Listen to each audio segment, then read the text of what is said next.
This video is going to discuss some applications of antiderivatives and fairly basic antiderivatives.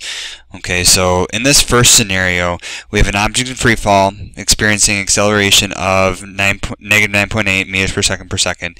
So that's the acceleration due to gravity on Earth, assuming no other forces are impeding the object. Okay, so no air resistance, we're in a vacuum, etc. Okay, find the functions that model the object's velocity and position at time t if the object has this initial velocity and this initial height. Okay, so remember from derivatives, if we had a function s of t, okay, this was the position at time t. Okay, then if we had s prime, if we looked at the derivative of that, we could also call this the velocity. Okay, and if I looked at the second derivative of position, or the first derivative of velocity, this is also acceleration. Okay, so what this prompt is telling me is that the acceleration is that. So a of t is negative 9.8, and here we'll worry about units later. Okay, I just want a function. So acceleration is this. This is equal to the second derivative, right, of position. Okay, so now I want to determine velocity, meaning I want to find, so if this is s double prime, I want to find s prime. So I need to find its antiderivative. The antiderivative of negative 9.8, well, that's a constant, so the antiderivative of a constant is negative 9.8 t, and then I have to remember my constant there. Okay, now I can actually find the value of c because I know initially it has a velocity of that. So what it's telling me is that the velocity at time 0 is 2 meters per second, or equivalently, s prime of 0 is equal to 2. So I'm going to go ahead and apply this initial condition. So 2, the value of s prime, is equal to negative 9.8 times 0 plus c. So then that means that, okay, well, c is going to be 2. So I end up with the function s prime of t is equal to negative 9.8. Let me move this down.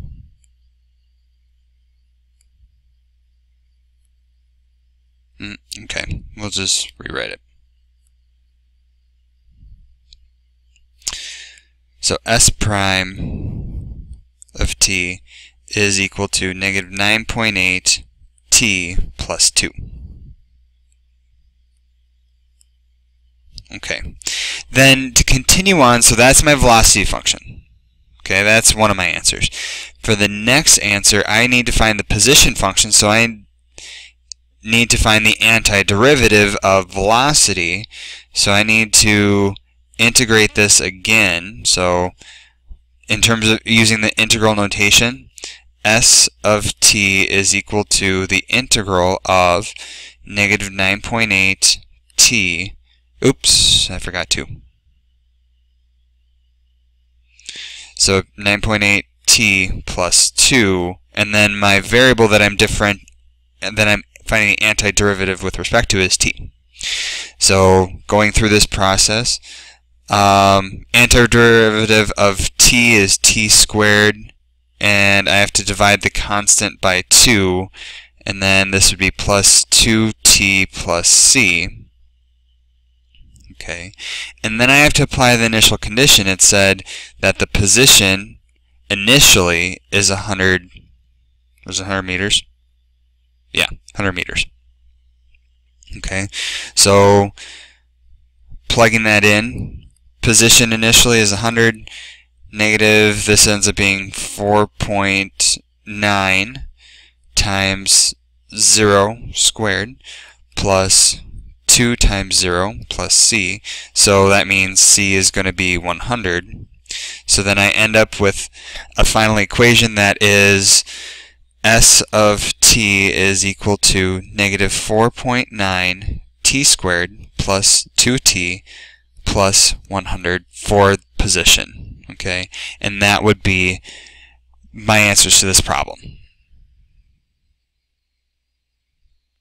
Okay. The next example that we're going to discuss is something where you have to write a rate of change equation. Okay, this extends back from quite a ways, and so here we have a patient who suffers from chronic headaches. They're supposed to take 100 milligrams of acetaminophen, so Tylenol, per hour. Concentration in their blood also decreases at a rate of that, and then there's other information given here. So what I want to model here is, okay, C is going to be the concentration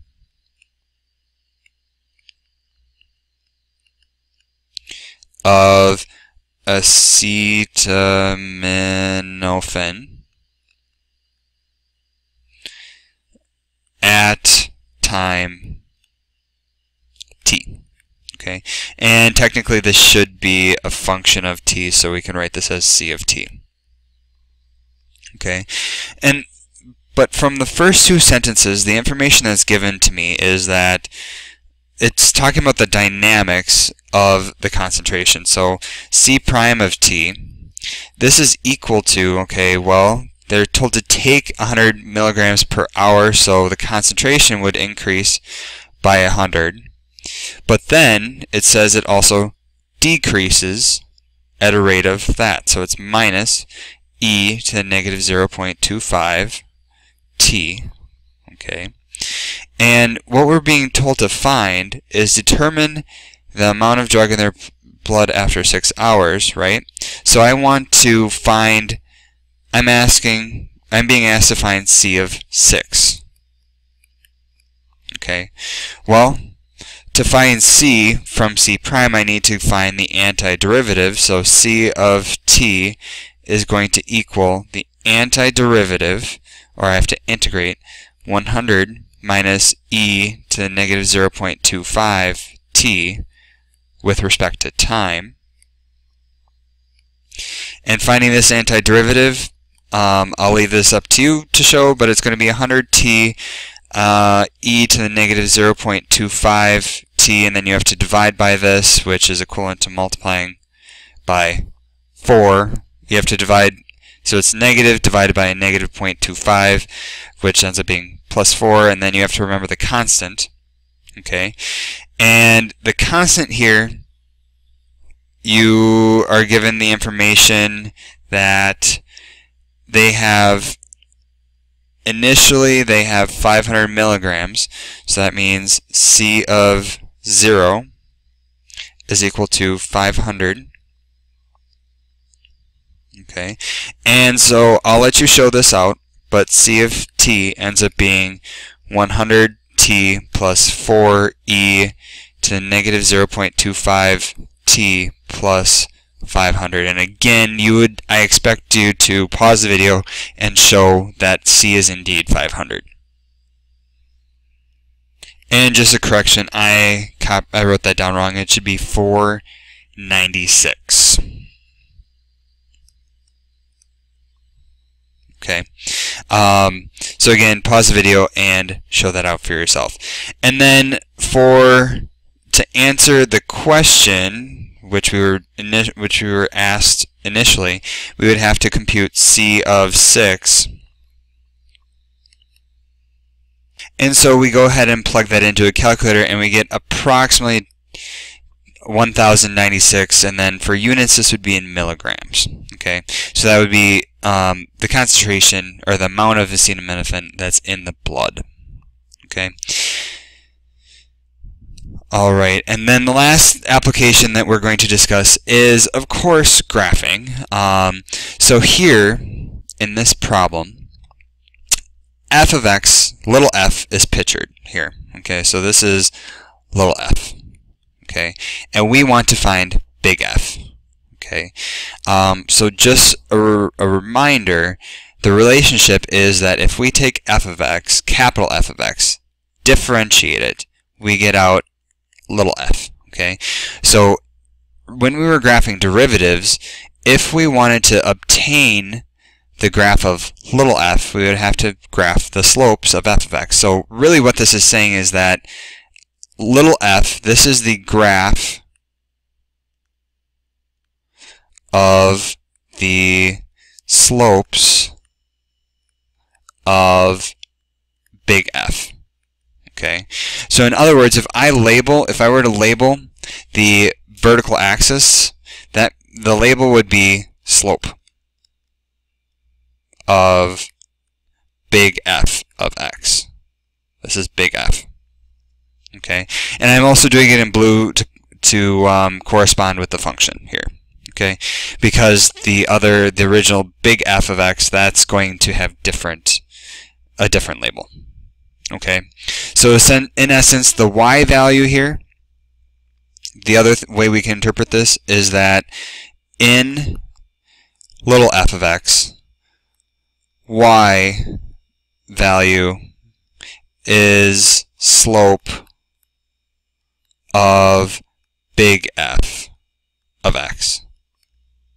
Okay, so to graph big F, I'll do this in green. We know the initial point. We know 0, 3. I make a big dot. Okay, then what it's telling me, so it's saying here, when x is 0, the slope is -3 units. So it's decreasing, is going down, and then the slope is still negative, but it's becoming less negative, and eventually at 3 it's going to have a slope of 0, so it's going to sort of decrease, and then eventually the slope is 0. Okay, so it's horizontal at 3. Okay, then after 3 the slope is positive, and it increases, so the slope is 1, it increases to a slope of 2, so it looks something maybe like this, and then it continues increasing, so the slope is still positive, but it's decreasing in value, so it's maybe doing something like this until it gets to 6, where again it would be horizontal. Then after 6, the slope turns negative and it begins to decrease. The slope becomes more and more negative. So I'd do something like this. Okay, and so this would be a rough sketch